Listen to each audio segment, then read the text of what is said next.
ka ng mga decent tao, I can assure you, a man of integrity, na wala ka talagang masabi, a loving husband, and a faithful Christian, si Vice President. Wala kayong lugi dito. Kasi sino ang mga presidente, wala kayong lugi dito. Wala kayong naniwa. Si Mato, he was the one who exposed Pinay. Diba? Siya yung naglabas talaga ng baho ni Pinay. Pinay is good. Ang problema, yung corruption. And he is facing so many charges. I think he's one of the richest man in the Philippines. Yan ang problema dyan. And it was because Cayetano, who did the research, studied, and who exposed the... Mayo si Pinay nga may utanan. Pero ang problema, may bagahe. Bagahe is kwartas tao ang wala. Ngunit si fact that kung wala ka Cayetano, wala kita yung libawaan di ay.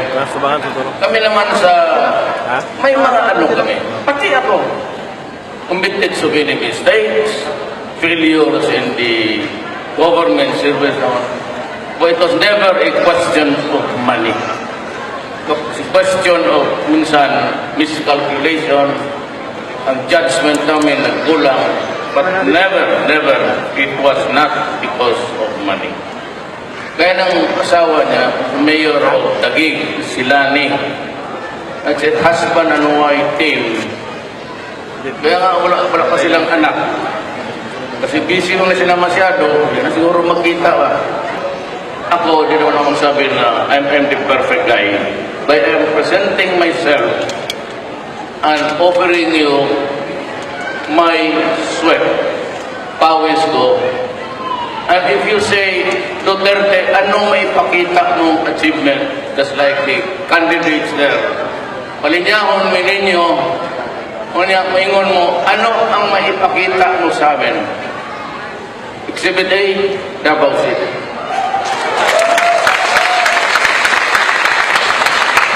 Walang, alam mo ganito, I am only given 30 minutes. So, ang program ng gobyerno ko, mabilang mo sa kamay mo. I'm not into dagdagan ng istorya, di man po yun may tabo. Walang na nangyari. Ano mo? Look, if you give me 6 years,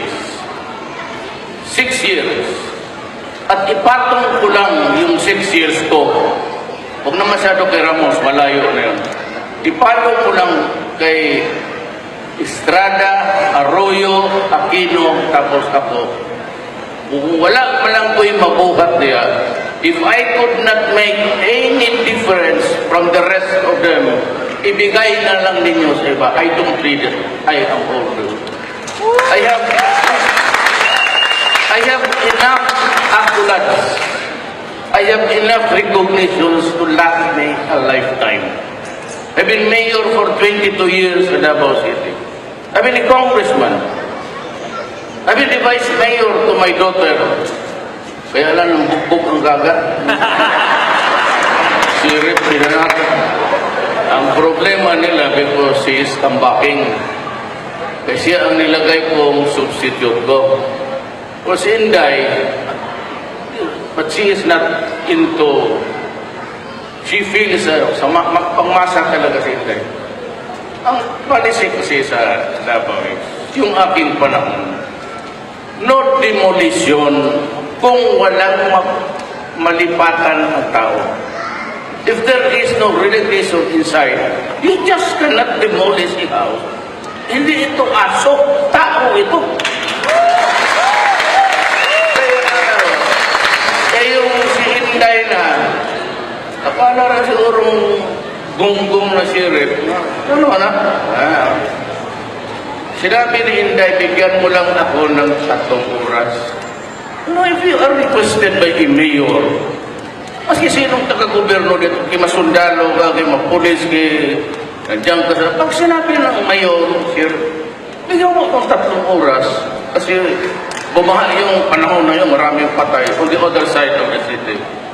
If this guy just went about and Eh, di, nabugbog. Meron bang Binabantayan lang ako rin. Lima sige, bira pang buko. Dati upaw na. Naginuton ba? Well, anyway, I'd like to tell you. Ito kung nagustuhan ninyo, okay, pagkili, fine. Marami kami, 4 kami, 5. Doon kayo. Ako, drugs must stop. Criminal must stop. Corruption must stop. Hindi ako na nakakako, nabigyan mo ako ng isang termino po. 3 to 6 months. Hintuin ninyo talaga ang droga pag hindi papatay ko talaga kayo. Hindi na ba rin papaalis ako sa mga presidente o magtira naman ako na 2 taon dyan, 1 taon at natapos ko itong droga, criminality, okay na sa akin. Basta ako nag-warning na. I will use the military and the police to get rid of drugs because it has destroyed our country. Punta ako ng Mindoro, they have traversed the whole of the society. In the urban, pumapasok doon ng rural areas and they are accepting chickens and pigs as payment for drugs. Pati ang taga-bukid, natakda na. Hindi talaga pwede sa akin. Just like the above, I will kill you. On the human rights, wala akong pakialam. Kasuhan ninyo kami. Pero I will not allow a policeman, however low ang rango, or a general to go to prison if they perform their duties. Wala akong, hindi ako papayag. Hindi ako papayag na makulong. Alam mo, in the Constitution, there is a certain provision which says that the President has the power to pardon criminals and grant amnesty with the concurrence of Congress. Kaya yung mga kriminal, wala akong pakialam ng pati pulis. Putang! Hindi mo pasyon, hindi ako pasyon. Alam mo, there is the pardoning, hawak ko yan. Wala lang presidente na gagamit yan. Kasi why presidente alam mo na. Ako, pulis, sugo ang daga, patyan. Hindi mo na patyan, putang ina, ito yung patyan. Then, ipardon mo. Usually, magpardon yan kung birthday ng presidente, Christmas, yan, may mga pardon. Eh, walang problema sa akin, magpardon ako ng 1,000 pulis, pati military araw-araw. Hindi ako naghihingi ng taon. 3 to 6 months, we start the killing here.